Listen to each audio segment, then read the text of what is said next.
Ano-ano na ang mga negosyo na sinubukan namin. Ito na nga at ikikwento ko sa inyo. Ang una naming negosyo sa Aslom ay nagpagawa ko ng maliit na sari-sari store. Ang puhunan ay inutang ko pa sa card bank 5,000. Kaso din naman umasenso ang sari-sari store ko kasi sa Aslom nakasanayan na yung utang ba di talaga nawawala yun. Nalugi yung sari-sari store ko. Sumubok ako ulit sa pagtitinda ng mga kakanin katulad ng puto, kutsinta, pichi-pichi at kung ano-ano pa. Nilalako ko yan sa umaga sa mga bahay-bahay. Tapos, nagluluto ako ulit para magbenta naman sa school ng anak ko kasi maraming mga estudyante at mga nanay na nagbabantay ng mga anak nila. Next na negosyo ko naman, donut. Dito talaga, malaki ang kita. Dalawa naman kami ng kapatid ko dito, si Ate Ningning. Hinahati namin ang kita. Sila dalawa ni Janjan ang nagbibenta. Tumigil ako kasi di na talaga kaya ng katawan ko. 10 kilos ba naman ang mamasahin mo araw-araw? Di ba bibigay ang katawan mo? Ramdam ko na kasi na nanginginig na yung buong katawan ko. Kaya pinahinto na ako ng asawa ko. Nung nakalipat na kami ng Boracay, unang negosyo, inihaw talaga na saging.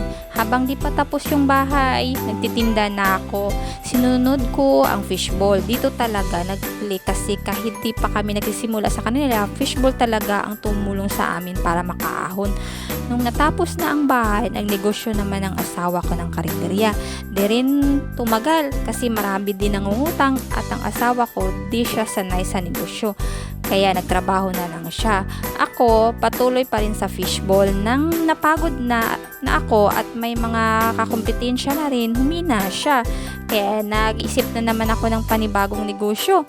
Nagsari-sari store ako ulit. Dinagdagan ko pa ng e-loader at saka GCash. Sawa at tulong ng Diyos, nakaraos naman. Hanggang ngayon, kumikita na tong tindahan ko at bawi ko na yung puhunan na inutang ko sa asal. Bali 20,000 yun yung inutang ko. Ngayon, pinaparuling ko na lang yung ginansya. O diba, ang dami-dami kong sinubok na negosyo. Sa sari-sari store lang din pala ako babagsak. Pero at least sinubukan ko kasi kung di ko sinubukan, edi sana ko ngayon. Siguro hanggang ngayon sa Aslom pa rin ako, nandun lang ako. Nakatunganga, walang ginagawa, tambay. Umaasa sa asawa, ay nako hindi ako sanay. As long na nabubuhay ako, hanggat kaya kong tulungan yung asawa ko, tutulungan ko siya. Ayaw ko rin kasi na nakita na nahihirapan din yung asawa ko ba. Gusto ko na hanggat kaya ko, tutulong talaga ako. Ayaw ko na iaasa sa kanya lahat. Basta nagtutulungan talaga. Lahat ng pagsubok ay kayang lagpasan. Basta kayong dalawa, tulong-tulong. Walang maiiwan, walang mauuna, kundi pantay-pantay ba? Sabay kayong aahon.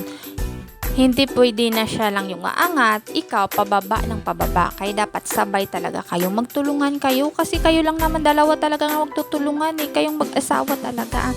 Kayo talaga lang yung dalawa na magkasama hanggang sa inyong pagtanda.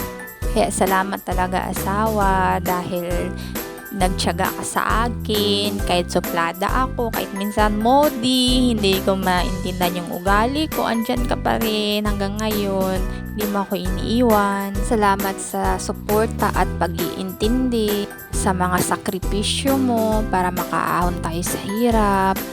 Hindi ka nawala ng pag-asa kasi alam ko hindi mo talaga kami pababayaan. Ang sipag mo kaya, believe nga ako sa kasipagan mo eh. Basta wag lang inom ng inom. I love you asawa. Ingat palagi sa trabaho.